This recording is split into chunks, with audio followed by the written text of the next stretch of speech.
banned. But it would be crazy if those two teams took us to Volskaya Foundry, man. It would be very weird. We have not even seen Volskaya, but this is the final series that we would have the chance to see it if it was not banned, as we head into the draft. And it is going to be CE with the first ban. All right, today seems to be a really cold day in the studio because almost everybody is wearing the thickest of clothing. And a scarf. Yeah.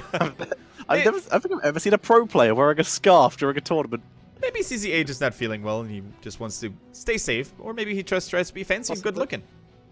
Yeah, maybe he's using it as like a pseudo pillow, keep his head up. You know what? I like it. We see Genji being hovered over as the ban. Looks like SPT might be willing to let Hanzo go through. They have repeatedly proved that they have what it takes to take down the Archer. Yeah, both teams have stellar Hanzo players. We saw Alufal on that hero. We saw Zhen Zhao. We saw Melody C. He's going to be one high contested hero. Unlike in the previous years where both teams actually refrained from picking Hanzo too much. Very true. And in fact, it is interesting that CE, their top first pick is Greymane. So there's a very good chance that if either Hanzo or Genji are banned out, with Hanzo banned out, it's very likely they will pick Greymane or Genji. They've picked Greymane first 6 times, now 7, and Genji first 3 times. Yeah. So they do prioritize the Greymane over the Hanzo. That, of course, leaves Genji open to Melody C, and he's been one of the most lethal cyber ninjas in all of China, and they don't even hesitate. Both teams picking their heroes very fast, but now it's going to be a showdown, I feel like, between two very bursty assassins. Genji, played most likely by Melody C, against what is most likely going to be Alufal's Greymane. And I expect we'll see Uther coming in here for SPT. He would be the go-to support for this, but they have run it with others. They've run it with Rhaegar a fair amount of times. They've run it with Lucio a couple times as well. Uther, in fact, Rhaegar is their most picked support. Uther's way down there for SPT. Yeah, which is crazy. I mean, CCH, he likes to do things differently every now and then, but he's stepped his own game up so much that I wouldn't want to question his choice, but there we go.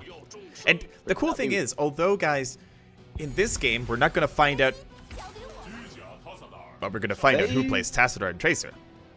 They've done this a couple times now. They did this, I think, in the first couple games, if I'm not mistaken. There's Tassadar. They played Tassadar 3 times. There's Tracer. They played Tracer 1 time. So yeah, I'm pretty sure I'm remembering correctly, but they played this in like the first series we cast of them. That is very cool. That is very cool, because unlike in other regions, we don't really have a lot of Tracer play in HGC China. The hero seems to be, you know, only taken under certain circumstances. And right here, on Tomb of the Spider Queen, I think it's a very cool choice to pick that Tracer, because there's not really a lot of space where people can retreat to. It's a very tight map. It's a very small map. So if Tracer gets those good rotations in, she can be quite the nuisance there. She could be indeed. And here we see Diablo being hovered as the ban. Now, Tracer, if she was to follow up on a Diablo charge to a Genji, Genji would have very little chance of surviving, so that's suitable. Morales being hovered as a ban, that might just be a temporary hover. I would have been very confused if that was the case, but I guess Stim Drone Tracer and Stim Drone Greymane are effective. Yep, the Cassia ban makes so much sense. I mean, Cassia is one of the most resilient warriors, heroes to put against a Tracer, especially when she doesn't have her ulti up.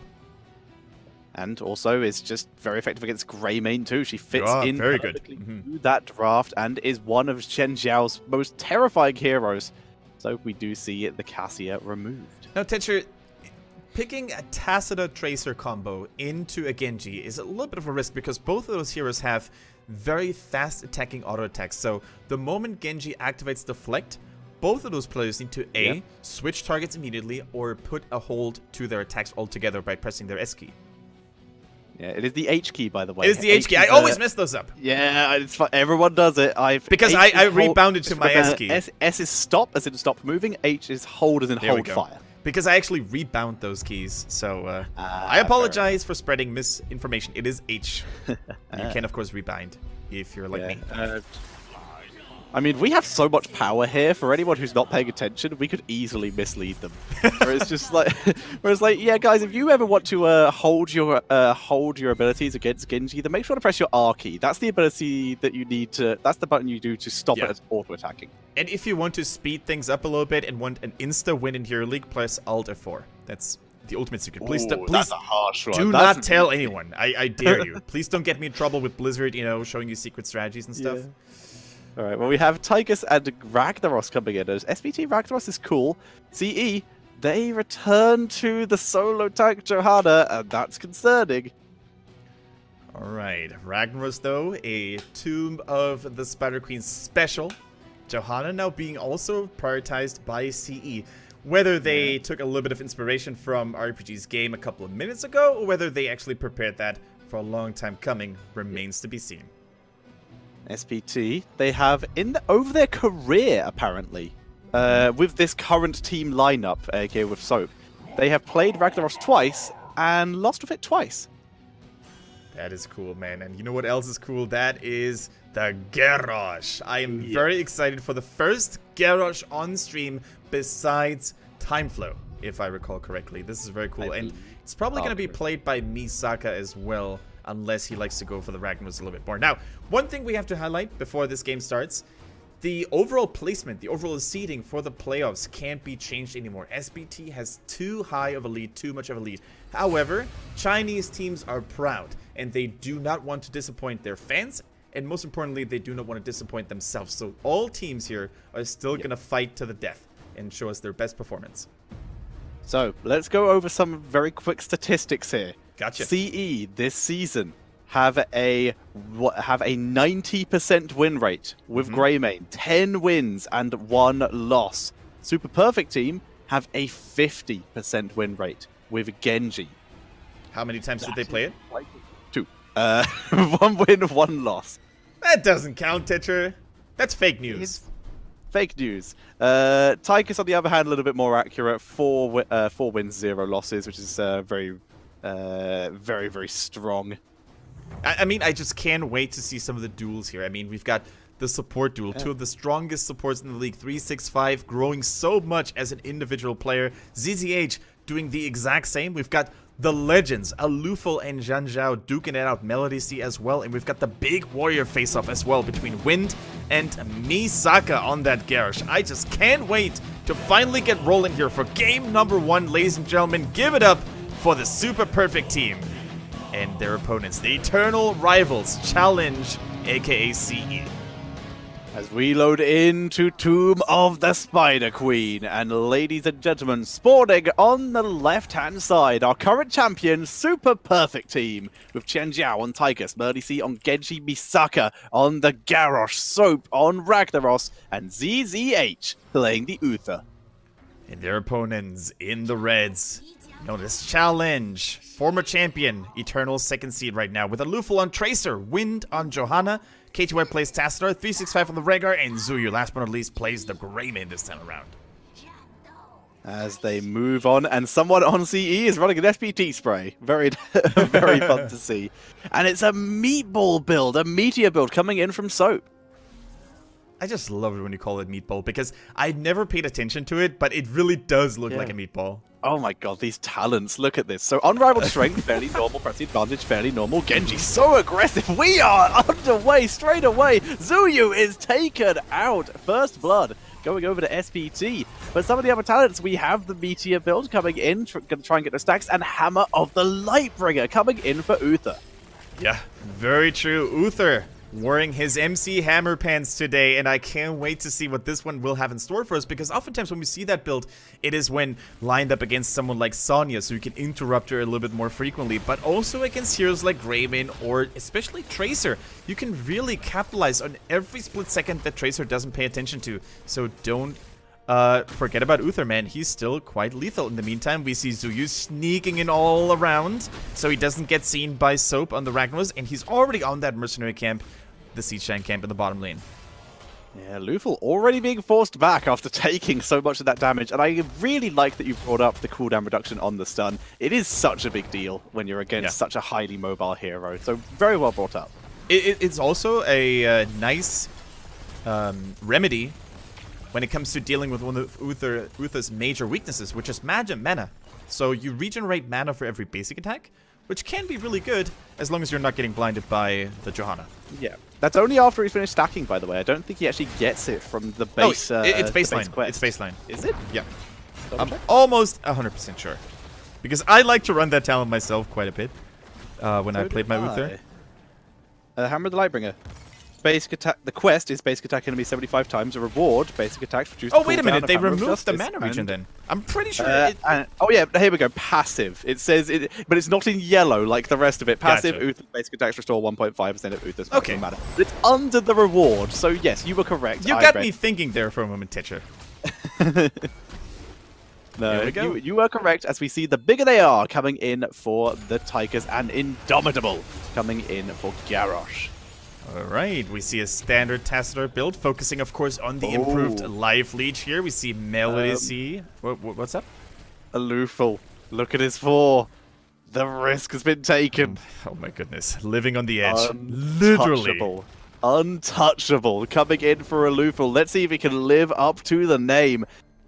This is very much like the wizened duelist we have seen 0 success rate with from Timeless here. Alooful. Gonna try and get kills and get stacks. A touch of Timeless, even when the two best teams in China are duking it out. I like it. A beautiful dimensional shift here by KTY, escaping the claws of Garrosh for now. And CE actually doing a really good job at maintaining strong and stable rotations. Thanks to Johanna, thanks to Tassadar, whose wave clear should never be underestimated, by the way, especially if he goes for Psy Infusion.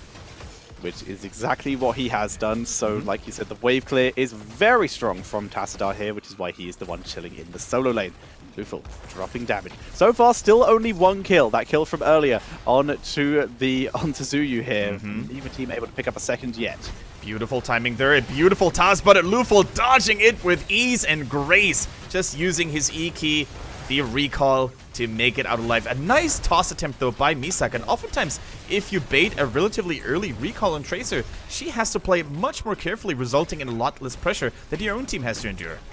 No one appears to have told Alooful that, though, as he goes back in, drops down. Beautiful hold there. You saw him stop auto-attacking. He held his hits, making it so he didn't get all that deflect damage from Genji. Really nice mechanics. Yeah, this is basically split-second decision-making there, and really, really good micromanagement of your heroes when you stop attacking so that Genji won't get the value. And CE is actually dominating this early game, turning it for the first time already after 4 minutes and 20. And they are going to look to try and get some good pushing potential out of this. Greymane's already doing pretty well on his cocktail stacks due to the amount of pushing potential they've managed to do here. Tracer not so good, like we said, on Untouchable because she has yet to achieve any kills. But if this Webweaver is able to tank well enough for them, this could be their chance. Uh-oh, here comes the Molten Core. Alooful needs to be careful. Good. He isn't going full reckless mode. He isn't chasing Garrosh down all the way. But the Molten Core has been used early. But look at all that zoning. All the AoE damage shredding down those Webweavers. Webweaver, this will clear the middle one, but it's not going to be able to defend bot or top. And bot taking huge damage, 365, able to out-duel Melody C there. And it looks like the Ford will go down here. Yeah, too much damage applied by minions, Webweavers, and heroes alike. In the meantime, Alooful on a hunt here. Quinzhao gets the friendly toss over the wall by Misaka. What a player. Into the fray, more like out of the fray, with Misaka coming in for the save. But still, a very nice turn in by CE, able to grab them 2 forts here and get them right up to level 10. Yeah, and the pressure that CE is building up here is just insane. And it's not even like SPT doesn't have the tools to really have a good early game themselves, right? They do have tons of wave clear. The Tigers isn't too bad. Ragnos is a great wave clear, actually. So, I'm not really sure what the reason is why they're struggling so hard. I think it's for the most part just the overall annoying gameplay by Alooful, slowing down rotations with constant basic attacks, putting up a lot of pressure there as well. And also, of course, the double support, really keeping everybody well saturated and sustained so far. Working out well, CE. This is one of the strongest performances I've seen them do against SPT so far, as they are going to be able to clean up the minion wave and steal this Bruiser camp. Misaka was thinking about going for a raid, but decides against it. Alright, more Knights coming in here, providing magic resistance here, but not enough to save Johanna from Genji. And somehow Garrosh survives as well, dropping so low. Melody C's looking for KTY here. There's the shield, getting some drain, some lifesteal to try and keep him alive, and they're able to kill off the Genji. ZZH was desperately trying to get near to him, but all they've done is supply a loophole with stacks as he picks up. Oh, he gets even more! He gets a double kill, 2 more stacks for the untouchable. Of course, those stacks will be lost upon death, so Lufel needs to chase people very diligently, and he should never overstay his welcome here, especially when it comes to taking damage for those towers. But 21 gems in his pockets. Can they turn in again? 59. Yep, that's enough. They're going to go for the chain turn-in. They can afford to do so. Their mana is in an okay position, and they still have fountains up if it becomes too much of a problem. Tracer now with 3 stacks on Untouchable, each one giving her an extra 2% auto attack damage, so she can stack up to 15 times for 30% extra auto attack damage. I was going to say, and if you have the fastest attack speed, or one of the fastest attack speeds in the game, then those little percentage values, they really, really matter. Yep, it all adds up. A force wall preventing Misaka from positioning well. Here comes the Molten Core. Once again, actually misses the first little bit of damage on the Web Weaver there. Yeah, it was also used very early on, but it at least drove CE back as a result. So that's kind of cool, kind of good for SPT to really buy as much time as they can. Level 10 is here now. We see the taunt against Tracer for Garrosh. Very important. The Sulfur Smash. That is going to be the combo they want to look for. Taunt the Tracer and nail her down with a nice hammer from above. Misaka's desperately looking for a flip opportunity, but can't get near a Lufel, too diligently microing here, preventing himself from going down. There's the Flash Shield. This is CE moving in. KTY dropping the shield on a Lufel. The Force Wall separating Misaka away from the target he wants.